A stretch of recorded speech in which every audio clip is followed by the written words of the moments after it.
ఈ సభను ఏర్పాటు చేసినటువంటి సిఎల్ యాదగిరి అన్నకు, అలాగే రక్త సంబంధము కాదు, వర్గ సంబంధము కాదు, కానీ పాటల సంబంధం ఉన్నటువంటి, ప్రజాపాటల సంబంధం ఉన్నటువంటి మహా గాయకులు ఉన్నారు, కవులు కళాకారులు ఉన్నారు. మా సీనియర్ కవి గాయకుడు సురేష్ అన్న నుంచి మొదలు పెడితే మాస్టర్జీ అన్న, అశోక్ అన్న, ధర్వంజ్ అన్న, గోపాల్, మా మురళి, చాలామందికి ఒక ఇన్స్పిరేషన్గా ఉన్నటువంటి గద్దరన్న సభను ఏర్పాటు చేయడం, ప్రభుత్వాల పక్షాన కాకుండా ప్రజల పక్షాన ఏర్పాటు చేసినందుకు సిఎల్ అన్నకు ధన్యవాదాలు.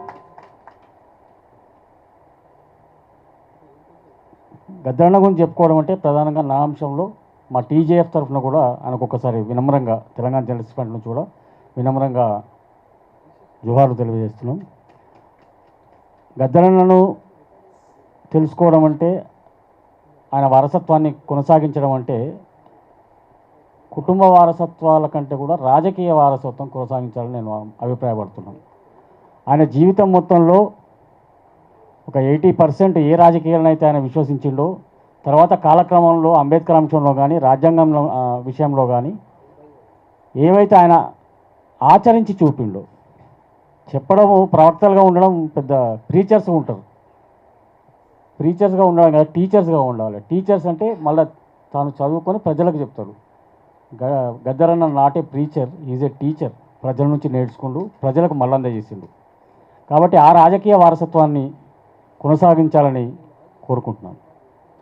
ప్రధానంగా ఆయన రాజకీయ జీవితం మొదలుపెట్టినప్పుడు చూస్తే భారతదేశంలో సమాజ మార్పులో ఒక కీలకమైనటువంటి ఒక నక్సల్బరీ మూవ్మెంట్ తర్వాత శ్రీకాకుళం ఉద్యమంలో వచ్చినటువంటి వెంపటాపు సత్యం లాంటి పాట, మాట, ఆట సాంస్కృతిక పరంగా ఈ తెలుగు నేల మీద రెండు పాయలుగా ఉన్నటువంటి విప్లవోద్యమంలో, ఒకటి చారు మజుందార్ పాయ, ఒకటి చంద్రపుల్లారెడ్డి పాయ అనుకున్నప్పుడు, ఈ తెలుగు నేల మీద అత్యంత గొప్పగా సాంస్కృతిక ఉద్యమంలో నిలబడ్డవాడు గద్దరన్న.